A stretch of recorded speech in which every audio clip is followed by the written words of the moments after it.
اب ایک اور معاشرتی مسئلہ آ رہا ہے، کیونکہ یہ جو اب چل رہی تھی، یوں سمجھیے نا کہ پورے عرب کے اندر اب تو بھٹی دہک گئی ہے، جنگیں ہو رہی ہیں، جگہ جگہ ہو رہی ہیں، مارکے ہو رہے ہیں. ہمارے پاس تاریخ میں جو لکھے آئے ہیں سیرت میں تو بڑے بڑے مارکے ہیں جن میں کہ حضور شریک رہے. لیکن یہ کہ یہ تو ایک چومکھی سی جنگ تھی جو چل رہی تھی مسلمان. اس سے آپ کو اندازہ ہو رہا ہے ان آیات سے کہ اصل سچویشن جو ہے وہاں کی سوشل سچویشن اور ٹرائبل جو ان کا معاشرہ تھا اس میں کیا کیا پرابلمز تھے. اب اس میں یہ ہے کہ فرض کیجئے کسی شخص نے کسی مسلمان کو مار دیا، لیکن یہ اس نے کہا کہ میں نے تو مارا نہیں، میرے اتفاق سے میں نے تو تیر چلایا تھا کسی جانور پر، کسی ہرن پر لگ گیا، اس کو ہو سکتا ہے، یہ ممکن ہے. تو اب کسی مسلمان کا مسلمان کو قتل کرنا دو طرح کا ہے، قتل خطا اور قتل عمد. اس کا کیا حکم ہے؟ ما کان للمؤمن ان یقتل مؤمنا الا خطا. کسی مومن کے لیے یہ روا نہیں ہے کہ مومن کو قتل کرے مگر خطا کے طور پر. نشانہ چوک گیا، کسی کو جان لگا، اب گاڑی ہے، ایکسیڈنٹ ہو گیا، آپ چلا رہے تھے، کوئی اس کے نیچے آ گیا، مر گیا، آپ تو اسے مارنا نہیں چاہتے تھے. چنانچہ سعودی عرب میں یہ بھی اسی بد کے تحت یہ فیصلے ہوتے ہیں اس کے ایکسیڈنٹس کے، اس قانون قتل خطا کے تحت. وہ قانون کیا ہے؟ ومن قتل مومنا خطا، اور جو شخص کسی مومن کو قتل کر دے قتل خطا غلطی سے، فتحریر رقبۃ مؤمنۃ، تو ایک مسلمان غلام کی گردن کا آزاد کرانا، ودیۃ مسلمۃ الی اہلہ، اور دیت خون بہا اس مقتول کا اس کے گھر والوں کو ادا کرنا لازم ہے، الا ان یصدقوا، الا یہ کہ وہ معاف کر دیں، خون بہا دینا ہوگا. یعنی قتل خطا کے بدلے میں آپ قتل نہیں کریں گے. قتل عمد کی جزا میں قتل ہے، لیکن یہ کہ قتل خطا میں قتل نہیں ہوگا. قتل کی جگہ کیا ہوگا؟ ایک تو خون بہا، اور نمبر دو یہ کہ یہ جو گناہ ہو گیا تم سے سرزد، اس کے لیے گناہ کے اثر کو ختم کرنے کے لیے اللہ نے ایک حق اپنا رکھ دیا کہ ایک غلام کو آزاد کرو. فَإِن كَانَ مِن قَوْمٍ عَدُوٍّ لَكُمْ، اور اگر وہ مسلمان تھا ایک ایسے قبیلے سے کہ جو تمہارا دشمن قبیلہ ہے، تھا مسلمان اور تمہارے ہاتھوں مارا گیا ہے غلطی سے، وَهُوَ مُؤْمِنٌ، تھا وہ خود مومن، فَتَحْرِيرُ رَقَبَةٍ مُؤْمِنَةٍ، تو پھر صرف ایک مسلمان آزاد کا ایک گردن چھڑا دینا کافی ہوگا. کیونکہ کافر قبیلے کا آدمی تھا، اب اس کو اگر دیت دی جائے گی تو کافر کو پہنچ گئی، وہ تو اس کے گھر والے کافر ہیں. دیت یہاں معاف ہو گئی، لیکن یہ ہے کہ اس کو جو ایک غلام کو آزاد کرنا جو اللہ کا حق تھا وہ برقرار رہے گا. وَإِن كَانَ مِن قَوْمٍ بَيْنَكُمْ وَبَيْنَهُم مِيثَاقٌ، اور اگر وہ ہو ایسے قوم سے، ایسے قبیلے سے کہ تمہارے اور اس کے درمیان، اس کے قبیلے کے درمیان معاہدہ ہے، فَدِيَةٌ مُسَلَّمَةٌ، تو پھر وہی حکم آ جائے گا کہ دیت بھی دینی پڑے گی، حوالے کرنی ہوگی، الی اہلہ، اس کے گھر والوں کی طرف، اس کے وارثوں کو، وَتَحْرِيرُ رَقَبَةٍ مُؤْمِنَةٍ، اور ایک مومن کی گردن، ایک مومن جو ہے کہ جو مومن غلام ہو اس کا آزاد کرنا بھی ہوگا. فَمَن لَّمْ يَجِدْ، تو جو یہ نہ پائے، یعنی یہ جو اب دو حق ہو گئے، ایک ہے دیت، وہ تو مقتول کے جو ورثہ ہے ان کا ہے، اس میں تو معافی نہیں ہو سکتی. البتہ اللہ نے جو رکھا ہوا ہے کہ ایک مومن غلام کو آزاد کیا جائے، اگر کسی کے اندر اتنی مقدرت نہیں ہے تو اللہ نے نرمی کر دی اپنے حق میں. فَمَن لَّمْ يَجِدْ فَصِيَامُ شَهْرَيْنِ مُتَتَابِعَيْنِ، جس کے پاس اتنا پیسہ نہیں ہے کہ کوئی مسلمان غلام کو خریدے اور آزاد کرے، تو وہ 2 مہینے کے پے بپے متواتر روزے رکھے، توبۃ من اللہ، یہ اللہ کی طرف سے اس کے جرم کا کفارہ بن جائے گا، اس کے توبہ کے قبول کا ذریعہ بن جائے گا. وَكَانَ اللَّهُ عَلِيمًا حَكِيمًا، اور یقیناً اللہ تو علیم اور حکیم ہے. اب آ رہا قتل عمد. وَمَن يَقْتُلْ مُؤْمِنًا مُتَعَمِّدًا، اور جو کوئی قتل کرے گا کسی مومن کو جان بوجھ کر قتل عمد، فَجَزَاؤُهُ جَهَنَّمُ خَالِدًا فِيهَا، اس کا بدلہ تو جہنم ہے جس میں وہ ہمیشہ ہمیش رہے گا. وَغَضِبَ اللَّهُ عَلَيْهِ، اور اللہ تعالیٰ کا غضب اس پر ہوگا. وَلَعَنَهُ، اور اللہ نے اس پر لعنت فرمائی. وَعَدَّ لَهُ عَذَابًا عَظِيمًا، اور اس کے لیے بہت بڑا عذاب تیار کیا ہے. شروع میں آیا تھا کہ 2 چیزیں ہیں، حرمت جان، حرمت مال، معاشرے کی بنیاد اس پر قائم ہے.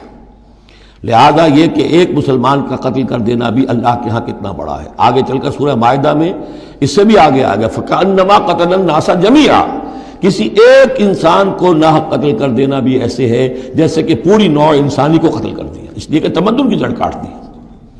اور اس سے اندازہ کیجئے ہمارے ہاں کتنا کچھ ایمان و اسلام ہے یہ جان انسانی جو ہے کتنی سستی ہو چکی ہے، اور قتل عمد جس طریقے سے ہو رہا ہے، مچھر کی جان اور انسان کی جان ایک جیسی ہے۔ یا ایھا الذین آمنوا اذا ضربتم فی سبیل اللہ فتبینوا ولا تقولوا لمن القی الیکم السلام لست مؤمنا۔ اب اس آیت کو بھی آپ سمجھیں گے اسی پس منظر میں کہ یہ چومکھی جنگ چل رہی ہے، ہر جگہ ہو رہا ہے معاملہ، تو آپ اس میں فرض کیجئے کہ کہیں کوئی مقابلہ ہوا، آپ نے سمجھا کہ یہ کافر آ رہا ہے، جب آپ اس کے قریب آئے، اسے مارنے لگے، قتل کرنے لگے، اس نے کلمہ پڑھ دیا میں تو مسلمان ہوں، اب کیا کریں گے؟ اس کا حکم دیا جا رہا ہے۔ یا ایھا الذین آمنوا اذا ضربتم فی سبیل اللہ، اے اہل ایمان جب تم اللہ کی راہ میں نکلو، فتبینوا تو تحقیق کر لیا کرو، وَأَتَقُولُوا لِمَنْ أَلْقَى إِلَيْكُمُ السَّلَامَ، اور جو شخص بھی تمہارے سامنے اسلام پیش کرے یا سلام پیش کرے، اس کو یہ مت کہو کہ لست مومنا، کہ تم مومن نہیں ہو، تمہیں کیا معلوم؟ ایمان کا تعلق دل سے ہے، دنیا کا سارا معاملہ اس کے اسلام پر ہوگا۔ اگر وہ کلمہ شہادت پڑھ رہا ہے اور اپنے اسلام کا اظہار کر رہا ہے، یو ہیو ٹو ٹیک ہم آن ہز ورڈز۔ تو یہ معاملہ ہو گیا تھا حضرت اسامہ کے ساتھ۔ حضرت اسامہ کا جنگ میں ایک کافر سے دو بدو مقابلہ ہوا، جب وہ کافر بالکل زیر ہو گیا کہ اب اس کو معلوم ہوا کہ میرے لیے بچت کا کوئی راستہ نہیں ہے، انہوں نے کلمہ پڑھ دیا، اشہد ان لا الہ الا اللہ واشہد ان محمد رسول اللہ۔ حضرت اسامہ نے وہی سمجھا جو کوئی بھی شخص سمجھتا کہ اس نے جان بچانے کے لیے ہیلا کیا ہے، بہانہ کیا ہے، اپنی تلوار نے روکی، قتل کر دیا، لیکن دل میں خلش رہی۔ پھر آپ کے خود انہوں نے کہا یا حضور تک اطلاع پہنچی تو حضور ناراض ہوئے، اے اسامہ کیا کرو گے اس دن، کیا جواب دو گے جب وہ کلمہ شہادت تمہارے خلاف مدعی ہو کر آئے گا کہ میرے ہوتے ہوئے تلوار چلی اس کی؟ جب انہوں نے کہا کہ وہ تو جان بچانے کے لیے اس نے کیا، ہم نے فرمایا ہلا شقق قلبہ، تو تو نے اس کا دل چیر کر کیوں نہیں دیکھ لیا کہ اس کے اندر ایمان ہے کہ نہیں ہے؟ اس قدر غصے کا اور غضب کا انداز، وہی بات کہی جا رہی ہے۔ یا ایھا الذین آمنوا اذا ضربتم فی سبیل اللہ فتبینوا ولا تقولوا لمن القی الیکم السلام لست مؤمنا تبتغون عرض الحیات الدنیا۔ دیکھو تم دنیا کا سامان چاہتے ہو کہ اس کے پاس کوئی مال ہے، ہم اسے کافر قرار دیں، قتل کریں، مال غنیمت لے لیں گے۔ فعند اللہ مغانم کثیرہ، دل تھوڑا نہ کرو، اللہ کے ہاں بڑی غنیمتیں تمہارے لیے ہیں، تمہارے لیے بڑی بڑی مملکتوں کی غنیمتیں آنے والی ہیں، ان چھوٹی چھوٹی چیزوں کا اور اس کے اوپر اتنی حدود اللہ جو ہے اس سے آزادی نہ برتو۔ کذالک کنتم من قبل، دیکھو تم خود بھی تو پہلے ایسے ہی تھے، آخر ایک دور تم پر بھی تو گزرا ہے، تم سب بھی تو نو مسلم ہی ہو، ایک وقت میں تو تم میں سے ہر شخص کافر ہی تھا نا، مشرک تھا۔ کذالک کنتم من قبل، تو اتنی سمجھ لینا اللہ نے آپ کو توفیق دے دی، اللہ نے کلمہ شہادت آپ کو عطا کر دیا، رسول کی دعوت و تبلیغ سے جو ہے بہرہ مند ہونے کی توفیق دے دی، اللہ کا انعام مانو، لیکن یہ کہ اس طریقے سے لوگوں کے اس معاملے میں اتنی سخت روش اختیار نہ کرو۔ فمن اللہ علیکم، تو اللہ تعالیٰ نے تم پر بڑا احسان فرمایا ہے، فتبینوا، تو دیکھو تحقیق کر لیا کرو، ان اللہ کان بما تعملون خبیرا، اور جو کچھ تم کر رہے ہو اللہ اس سے باخبر ہے۔ لا يستوي القاعدون من المؤمنین غیر اولی الضرر والمجاہدون فی سبیل اللہ باموالہم وانفسہم۔ اس آیہ مبارکہ میں جہاد کا لفظ بمعنی قتال ہے، جہاں تک جہاد کا تعلق ہے وہ تو مومن ہر وقت کر رہا ہے، دعوت و تبلیغ بھی جہاد ہے، اپنے نفس کے خلاف بھی جہاد ہے، المجاہد من جاہد نفسہ، بلکہ پوچھا گیا ای الجہاد افضل یا رسول اللہ، آپ نے فرمایا ان تجاہد نفسک فی طاعت اللہ، اپنے نفس کے خلاف جہاد کرو، اسے اللہ کا مطیع بناؤ، یہ بھی جہاد ہے۔ تو جہاد کے بہت سے گوشے ہیں، لیکن قتال آخری منزل قتال ہے، اور یہ بھی ان تین جوڑوں میں سے ہے کہ جو ایک دوسرے کی جگہ پر الفاظ آ جاتے ہیں، مومن و مسلم، نبی اور رسول، جہاد اور قتال۔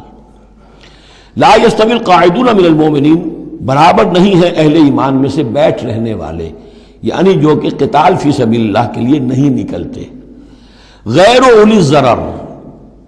جبکہ ان کو کوئی عذر نہیں ہے، اگر کوئی اندھا ہے اور وہ نہیں نکل رہا کوئی حرج نہیں، کوئی لنگڑا ہے چل نہیں سکتا ہے وہ نہیں نکلتا کوئی حرج نہیں، یہ بعد میں آ جائے گا، لیکن جن کو کوئی ایسا عذر نہیں ہے پھر وہ بیٹھے رہیں۔ اور یہ بھی نوٹ کر لیجئے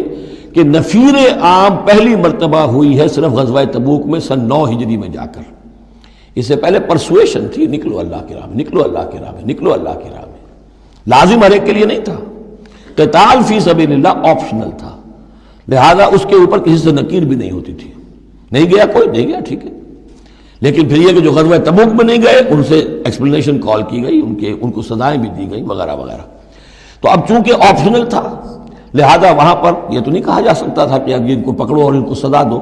لیکن یہ بتایا جا رہا ہے، اس لیے حرض المومنین کا لفظ آیا تھا کہ آپ پوری طرح اکسائیے ان کو، آبادہ کیجئے، لیکن ظاہر بات ہے کہ یہ اس میں ابھی آپشن ہے۔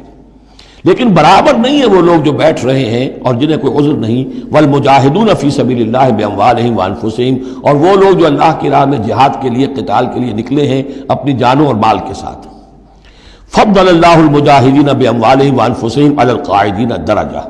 اللہ نے فضیلت دی ہے مجاہدین کو جو اپنے مال اور جان سے جہاد کرنے والے ہیں، بیٹھ رہنے والوں پر ایک بہت بڑا درجہ۔ درجتاً یہ جو تنکیر آئی ہے برائے تفخیم ہے، بہت بڑا درجہ۔ وَكُلًّا وَعَدَ اللَّهُ الْحُسْنَىٰ، اور چونکہ یہ فرض نہیں، نفیر عام نہیں، لہذا فرمایا گیا سب کے لیے اللہ کی طرف سے اچھا وعدہ ہے۔ جو نہیں نکلا، چونکہ ابھی وہ فرض ہے نہیں، لازم کیا نہیں گیا ہے، تو ان کے لیے بھی اللہ تعالیٰ کی طرف سے، اگر انہوں نے اتنی ہمت نہیں کی ہے، وہ کمتر مقام پر قانے ہو گئے تو ٹھیک ہے، لیکن اللہ تعالیٰ کی طرف سے ان کے اوپر کوئی گرفت نہیں ہوگی۔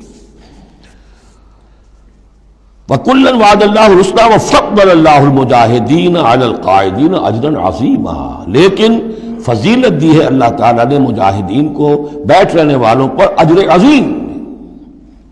درجات منہ ومغفرۃ ورحمہ، یہ درجات ہوں گے اللہ کی طرف سے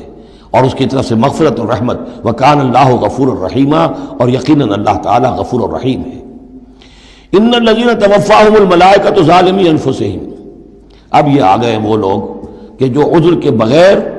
وہ ہجرت نہیں کر رہے تھے، اپنے گھروں میں بیٹھے ہوئے اپنی قوم میں یا مکے میں۔ ان الذین توفاہم الملائکۃ ظالمی انفسہم، یقیناً وہ لوگ کہ جو وفات دیں گے انہیں فرشتے اس حال میں کہ وہ اپنی جانوں پر ظلم کر رہے تھے، یعنی ہجرت نہیں کی تھی انہوں نے، رسول کے حکم کی اطاعت نہیں کی تھی، آخر موت تو آنی ہے، تو جب فرشتے ان کی روح قبض کرتے ہیں، قالوا فیما کنتم، تو وہ ان سے کہتے ہیں یا کہیں گے یہ آپ کس حال میں تھے؟ آپ نے ایمان کا دعویٰ کیا، محمد رسول اللہ نے ہجرت کا حکم دیا، کیا ہوا آپ کو؟ کیوں آپ نے ہجرت نہیں کی؟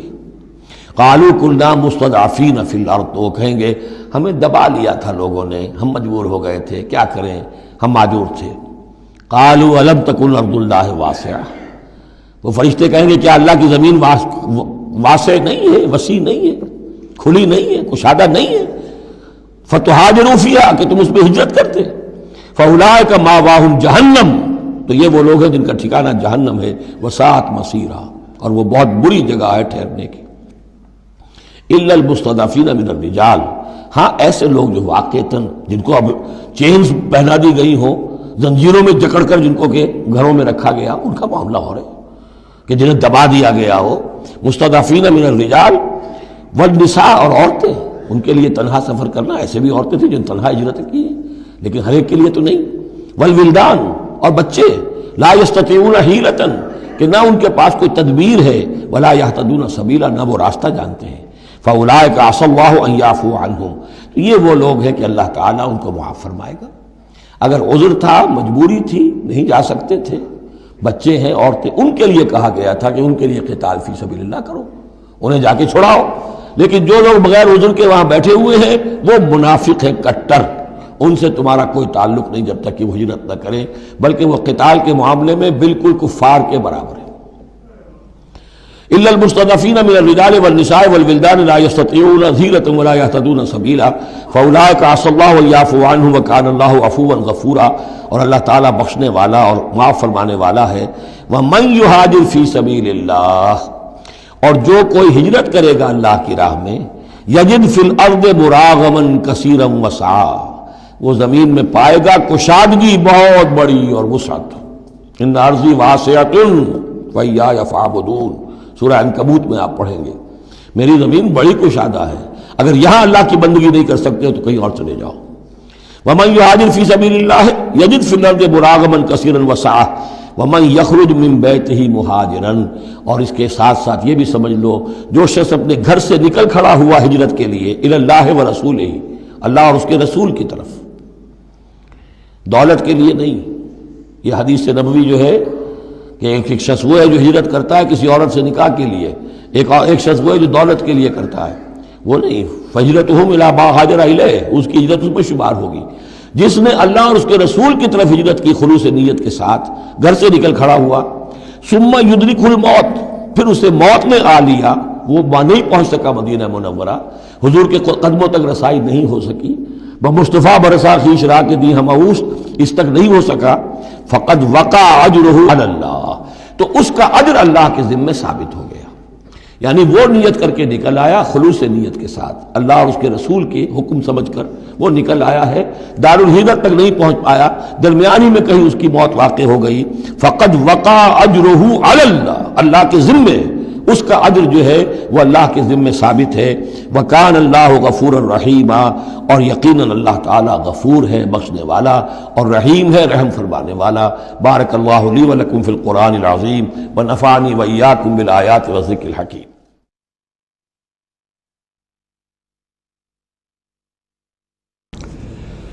اعوذ باللہ من الشیطان الرجیم، بسم اللہ الرحمن الرحیم۔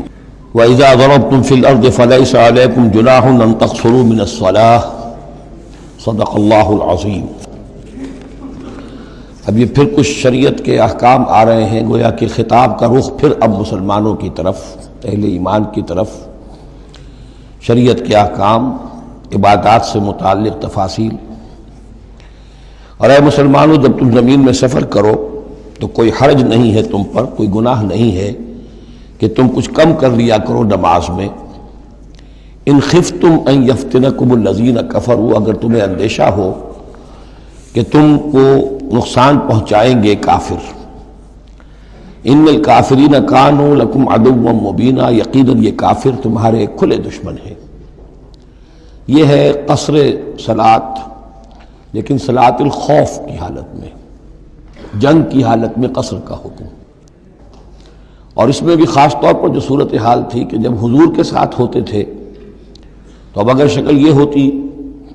کہ آدھا آدھا لشکر علیحدہ علیحدہ نماز پڑھے اور پھر حضور ایک کے ساتھ نماز پڑھیں تو دوسروں کو محرومی کا احساس ہوتا، لہذا آپ دیکھیے کہ ایک بہت عمدہ تدبیر بتائی گئی۔ فَإِذَا كُنْتَ فِيهِمْ، تو اے نبی جب آپ بھی ان کے اندر موجود ہوں، فَأَقَمْتَ لَهُمُ الصَّلَاةَ، اور آپ نے ان کے لیے نماز کھڑی کر دی ہو، فَلْتَقُمْ طَائِفَةٌ مِّنْهُمْ مَعَكَ، تو ان میں سے ایک گروہ کو تو کھڑے ہونا چاہیے آپ کے ساتھ، وَلْيَأْخُذُوا أَسْلِحَتَهُمْ، اور جو دوسرے ہیں وہ اپنا اسلحہ لے کر وہ چاق و چوبند رہیں۔ فَإِذَا سَجَدُوا فَلْيَكُونُوا مِن وَرَائِكُمْ، تاکہ جب تم سجدہ کرو، جو حضور کے ساتھ نماز پڑھ رہے سجدے میں جائیں تو وہ دوسرا گروہ جو ہے جو نماز میں شریک نہیں ہے وہ ان کی حفاظت کرے، کھڑے رہیں ان کے پیچھے۔ وَلْتَأْتِ طَائِفَةٌ أُخْرَىٰ، اب اس کے بعد ہوتا کیا تھا کہ حضور نے ایک رکعت نماز پڑھا دی اور آپ بیٹھے رہے، دوسری رکعت کے لیے اٹھے نہیں، دوسری رکعت مسلمانوں نے خود ادا کر لی۔ اب جب انہوں نے سلام پھیر دیا چلے گئے تو جو پہلے جو تھے جنہوں اس وقت تک شریک نہیں ہوئے تھے وہ حضور کے پیچھے آ گئے۔ اب حضور نے ایک رکعت اور پڑھی تو ان کی ایک رکعت حضور کے پیچھے ہو گئی، اس کے بعد حضور نے ایک رکعت کے بعد سلام پھیر دیا، انہوں نے پھر ایک رکعت اور ادا کر لی، اس طریقے سے کہ کوئی بھی حضور کی امامت کے شرف سے اور فضل سے محروم نہ رہے۔ فَإِذَا سَجَدُوا فَلْيَكُونُوا مِن وَرَائِكُمْ وَلْتَأْتِ طَائِفَةٌ أُخْرَىٰ لَمْ يُصَلُّوا فَلْيُصَلُّوا مَعَكَ، اب وہ دوسرا گروہ کو آنا چاہیے کہ جنہوں نے ابھی نماز نہیں پڑھی تھی کہ وہ آپ کے ساتھ نماز پڑھیں۔ وَلْيَأْخُذُوا حِذْرَهُمْ وَأَسْلِحَتَهُمْ، اور ان کو چاہیے کہ وہ اپنی ڈھالیں بھی، اپنا بچاؤ بھی اور اسلحہ بھی ساتھ رکھے۔ وَدَّ الَّذِينَ كَفَرُوا لَوْ تَغْفُلُونَ عَنْ أَسْلِحَتِكُمْ وَأَمْتِعَتِكُمْ، یہ کافر تو اسی طاق میں رہتے ہیں، اسی امید میں رہتے ہیں کہ تم جیسے ہی غافل ہو جاؤ۔ وَدَّ الَّذِينَ كَفَرُوا لَوْ تَغْفُلُونَ عَنْ أَسْلِحَتِكُمْ، اپنے اسلحہ سے غافل ہو جاؤ، وَأَمْتِعَتِكُمْ، اور اپنے مال و اسباب سے، فَيَمِيلُونَ عَلَيْكُمْ مَيْلَةً وَاحِدَةً، تو وہ تم پر ایک دم ٹوٹ پڑے حملے کے اندر۔ وَلَا جُنَاحَ عَلَيْكُمْ إِن كَانَ بِكُمْ أَذًى مِّن مَطَرٍ، اور کوئی حرج نہیں ہے تم پر، کوئی گناہ نہیں ہے اگر تمہیں کوئی تکلیف ہو یا بارش کی وجہ سے کوئی صورتحال ایسی ہو، اور کنتم مرضى، یا تم بیمار ہو، ان تضعوا اسلحتکم، کہ اسلحہ تو اپنا رکھ دو، وخذوا حذرکم، لیکن صرف ڈھال لے لیا کرو کہ اچانک کوئی حملہ ہو جائے تو اگر پوری تلوار نیزہ وغیرہ سب اپنے جسم پر لگایا ہوا ہے تو نماز کا پڑھنا مشکل ہے، اور یہ کہ حالات ایسے ہیں تو اسلحہ علیحدہ رکھ دیا جائے لیکن ڈھال اپنے پاس موجود رہے، تاکہ اچانک کوئی حملہ ہو تو کم سے کم انسان کو وقت ملے کہ وہ اپنے آپ کو بچا کر اور پھر وہ اپنا اسلحہ بھی لے لے گا۔ ان اللہ اعد للکافرین عذابا مہینا، یقیناً اللہ تعالیٰ نے کافروں کے لیے ایک بہت اہانت آمیز عذاب تیار کر رکھا ہے۔ فَإِذَا قَضَيْتُمُ الصَّلَاةَ، پھر جب یہ نماز اس طریقے سے تم ادا کر لو، فَاذْكُرُوا اللَّهَ قِيَامًا وَقُعُودًا وَعَلَىٰ جُنُوبِكُمْ، تو پھر ذکر کرو اللہ کا، کھڑے ہوئے، بیٹھے ہوئے، لیٹے ہوئے، سواریوں پر چلتے ہوئے۔ وہ ذکر جو ہے وہ ذکر کثیر، وہ صرف نماز کے ساتھ نہیں ہے، بلکہ جیسے سورہ جمعہ میں آیا ہے کہ فَإِذَا قُضِيَتِ الصَّلَاةُ فَانتَشِرُوا فِي الْأَرْضِ وَابْتَغُوا مِن فَضْلِ اللَّهِ وَاذْكُرُوا اللَّهَ كَثِيرًا لَعَلَّكُمْ تُفْلِحُونَ۔ ہر حال میں جب تم اللہ کو یاد رکھو، اللہ کا ذکر کرتے رہو۔ ادعیہ معصورہ ہیں، اوراد معصورہ ہیں، اوراد مسنونہ ہیں، ان کے سے اپنی زبان کو اور اپنے ذہن کو اور قلب کو ایمان کے ساتھ تر و تازہ رکھو۔ فَإِذَا اطْمَأْنَنْتُمْ، اور جب تمہیں امن حاصل ہو جائے، یعنی یہ نماز کی یہ کیفیت جو ہے یہ صرف اس شکل میں ہوگی کہ خوف ہے، صلاۃ الخوف۔ جب تمہیں امن حاصل ہو جائے، خوف جاتا رہے، فَأَقِیمُوا الصَّلَاةَ، پھر نماز قائم کرو، جیسے کہ نماز کے قائم کرنے کے آداب ہیں، اس کی شرائط ہیں۔ ان الصلاۃ کانت علی المؤمنین کتابا موقوتا، یقیناً نماز اہل ایمان پر فرض کی گئی ہے، فرض ہونے کی شکل میں اور وقت کے ساتھ۔ اس کی فرضیت ہے اور موقوت ہے، اس کے اپنے اوقات ہیں، اور اس اوقات کے ضمن میں آپ کو بتا چکا ہوں کہ حضرت جبرائیل نے 2 دن نماز آپ کو پڑھائی، ایک دن 5 نمازیں اول وقت میں، دوسرے دن 5 نمازیں آخر وقت میں، اور بتایا کہ ان کے مابین وقت ہے۔ وَلَا تَهِنُوا فِي ابْتِغَاءِ قَوْمٍ، اور دیکھو اس قوم یعنی اپنے دشمن کا پیچھا کرنے میں سست نہ بنو۔ اب تو یوں سمجھیے کہ جو حق و باطل کی جنگ ہے وہ آخری مرحلے کو پہنچ رہی ہے، اب آخری مرحلے پہ آ کے تھک نہ جانا۔ وَلَا تَهِنُوا فِي ابْتِغَاءِ الْقَوْمِ، ان کا پیچھا کرنے میں سست مت پڑو، ہمت نہ ہارو۔ ان تکونوا تعلمون، بڑے پیارے الفاظ ہیں، اگر تمہیں کوئی تکلیف پہنچتی ہے، الم پہنچتا ہے، بے آرامی ہے، فَإِنَّهُمْ يَعْلَمُونَ تَعْلَمُونَ، تو کیا انہیں نہیں پہنچتا؟ انہیں بھی تو تکلیف پہنچتی ہے، وہ بھی جنگ کر رہے ہیں، وہ بھی زخم کھاتے ہیں، ان کے بھی لوگ مر رہے ہیں، وہ ساری تکلیفیں انہیں بھی پہنچ رہی ہیں، دشمنوں کو بھی۔ وَتَرْجُونَ مِنَ اللَّهِ مَا لَا يَرْجُونَ، اور تم اللہ سے امیدیں رکھتے ہو جو وہ نہیں رکھتے۔ تمہیں تو جنت کی امید ہے، تمہیں اللہ سے مغفرت کی امید ہے، انہیں تو یہ بھی نہیں ہے، تو اس اعتبار سے تمہیں تو ان سے کہیں آگے بڑھ جانا چاہیے۔ جو آخری آیت تھی سورہ آل عمران کی کہ یا ایھا الذین آمنوا اصبروا وصابروا ورابطوا، ان سے تو بڑھ جانا چاہیے صبر کے اندر کہ تمہارا سہارا تو اللہ ہے، وما صبرک الا باللہ۔ ان کے تو یہ من گھڑت قسم کے دیویاں دیوتا، ان کے دل کے اندر ان کی حقیقت میں کوئی قدر و قیمت بھی نہیں ہے، پھر بھی وہ اپنے باطل معبودوں کے لیے اس طریقے سے جان جوکھوں میں ڈال رہے ہیں، تو مسلمانوں تمہیں تو اس سے 10 گنا کرنا چاہیے۔